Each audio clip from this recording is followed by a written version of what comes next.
I just missed that question. Oh, but the last thing I wanted to say about the YouTube partner thing, one progression that is good is I can now post unlisted videos. And that's not so much to do with YouTube partnership as it is the strike I got against me by the Pokemon anime company. I don't know if you guys know about this. I've actually talked about it in some Minecraft episodes a couple of times. But what unlisted videos are is it's a private video that you can only see once I send you the link personally. So you have to have that link in order to go to that video. It's not going to be in any related videos or anything like that. But the reason this is an interesting and cool idea is because I can set up kind of pathways through annotations and also send you guys some more exclusive videos that I can just make private and then send to you as some kind of giveaway or just something to, encourage you guys to come to the livecast. Say, hey, if you come to the livecast, check out this exclusive video, and then I give everybody here the link. I wasn't able to do that because I was given a strike by Shigouken because I showed some beta screens of their new anime for the 5th generation. I was just trying to show off the Pokemon because I'm intent on seeing the games. And at the time, it was just, I guess, not supposed to be out there. It was on, interrupting Droid, it was on Google Images, so I figured it was legit to use, but apparently it wasn't. So I'm not doing scans anymore. It's only content that I capture. I'm like being on hyper-awareness with all the music I use. I've been talking to a lot more people on YouTube in terms of musicians. Not so much LPers, but, LPers will come in due time. I'd like to get some on the show, maybe once PokeChat gets a bit more popular. But it would be interesting to have, some up-and-coming not livecasters, but LPers talking about their experience and how they think YouTube should change their ways. We're going to get into that more probably during this livecast specifically with the Skype chat, if you guys are going to stay on that long. But, I've been talking to musicians and getting confirmation like Star Tropics King. You've heard some of his pieces in my Crystal walkthrough, for example. And also, when I sped up that video in Minecraft, when I was making the Fallout Shrine Passion, I put his music to it. And he's really good stuff. You should go to his channel.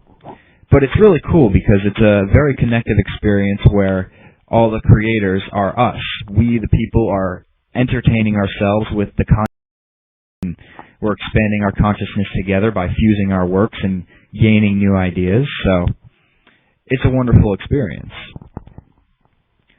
But this tangent went off from the Pokedex.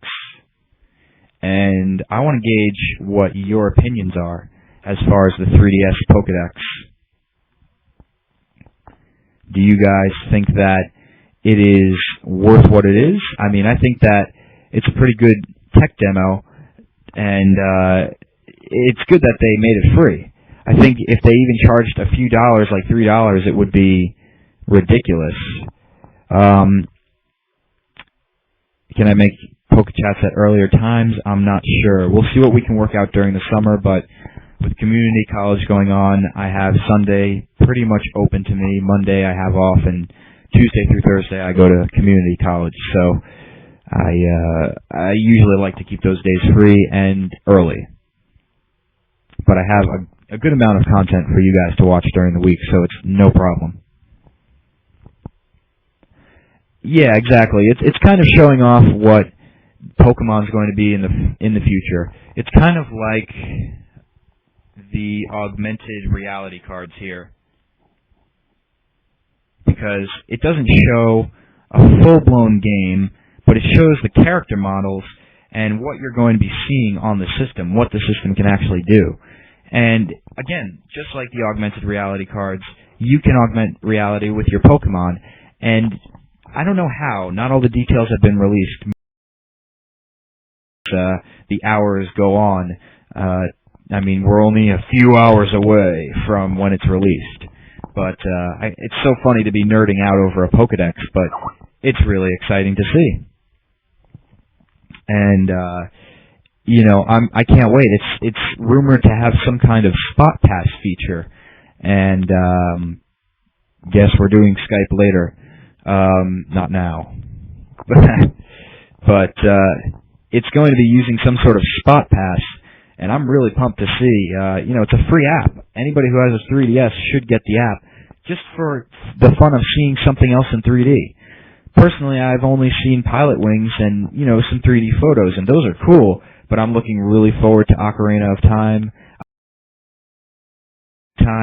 I'm so pumped to see the retro titles, how they're going to be revamped. I can't wait. I mean, there's no rumors about this, but I'm just saying it's inevitable till they start doing 3D remakes of Game Boy Color games.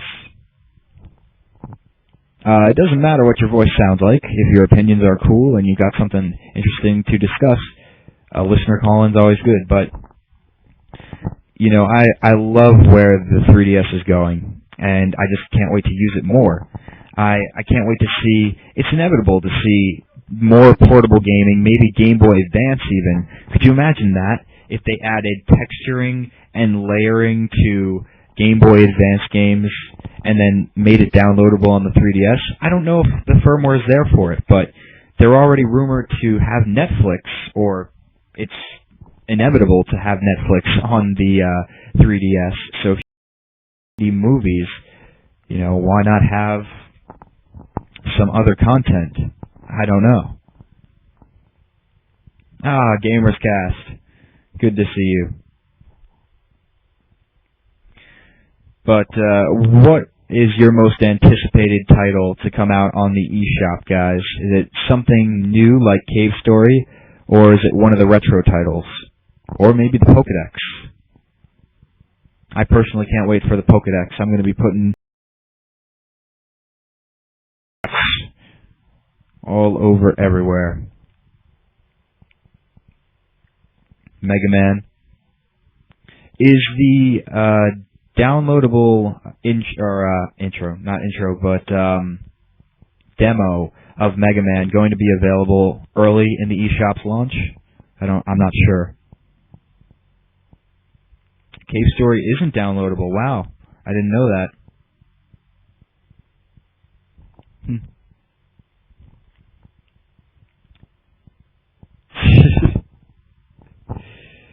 Now, don't be spamming in the chat. So, as for the downloadable, that's all I've got to say on that front. But recently, I've been attending community college, and I wanted to tell you guys this on the live cast. I meant to be making an update about it, but I've been so busy making some backlog of content so you guys have things to watch over the time span of the week that I've not made an update about this. But basically, Tuesday through Thursdays, I'm going to college, and it shouldn't really affect the video rate too bad. But one benefit is I'm going to have a lot more quiet reading time, I guess you could say, to myself. And in that time, I bring my notebooks places, and I write detailed EV stats on Pokemon. So I'm going to be doing a lot more EV training, inevitably. I'm sure I'm going to be doing a lot more EV training overall. Now, will that equal out in me versing you guys on Wi-Fi more? Most definitely. Most definitely in the summer. I'd love to do that when people are off of school. Mostly, community college, I'm going to be going during the morning, so my afternoons and nights are pretty much free. And, it won't really interfere with the videos, like I said. We're still doing the live casts, and it would be really cool to do some Wi-Fi battles. But on the, is it worth it? Well, it's necessary at the moment. It's necessary to transfer in. I mean, it's a lot cheaper than going directly into a four-year college. It just works out financially better. So, it all depends on what perspective you're at, or what financial benchmark you're positioned at. What do I think of future jobs? Well, future jobs, what I would like to see is I would like to see future jobs go... Oh, yes, Deoxys, you're welcome for that. But future jobs I would like to see go in a green direction. I would like to see more sustainable jobs, things that are working to get people off of working, kind of. I guess you could say that, and have more of an automated GLaDOS-type system. You know, it's awesome. I wish more of you played Portal 2. I don't want to talk too in detail about that, but the idea of an automated system, you know, that would be ideal. Something that would take care of the people so the people would not have to work and enslave over the machines and possessions. That would be fantastic, and we'd all have endless amounts of time to play video games. How many episodes is Portal 2? I'm not sure. I've not played through the whole game. I haven't recorded all of the sessions yet.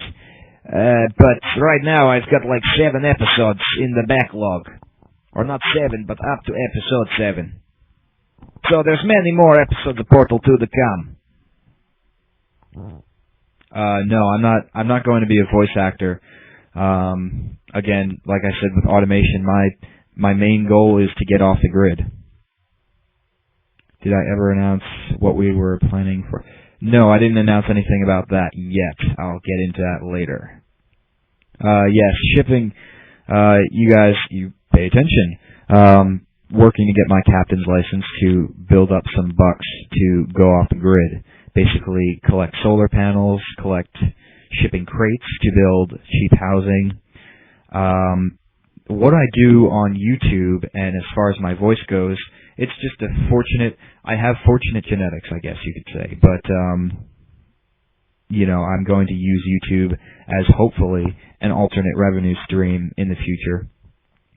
You know, we've got like something of 3,100 plus subscribers right now.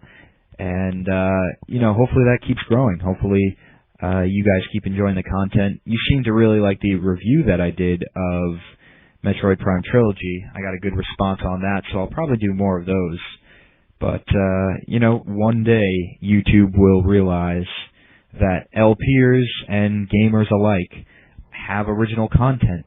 What do you call Chugga Conroy? What do you call Super Skarmory? What do you call Nintendo Caprasun?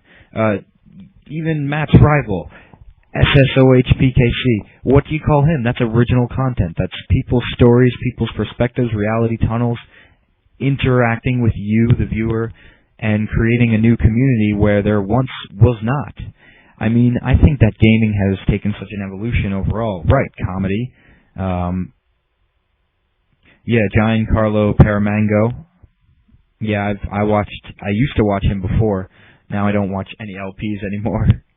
I couldn't even watch Chugga Conroy's Okami one because there were too many episodes for me to see, and I've been busy making my own. But that's all original content, and I don't see how YouTube can half subscribe people and then full subscribe other gamers and say that, well, what you say is not original. You may have spent, because this is all funded on our own passion. I mean, you think about this, guys. What me and Matt Gamerscast do is we set up a production. We set up a production show. I happen to have a great laptop to do a lot more emulation and a lot more high-intensity games like PC games, Portal 2. But we do this out of our own funds, and, you know, we get the Blitz box, the failed capture system, the right one, the Hopog, the Hoppage, or whatever you want to call it, and a whole lot of trial and error. And then to have YouTube spit in your face and basically say, that's not original content, what you do is silly nonsense, it's gaming, we can't accept that, it's ridiculous. And now whenever I try to enable monetization, I say that, well, this is for educational purposes.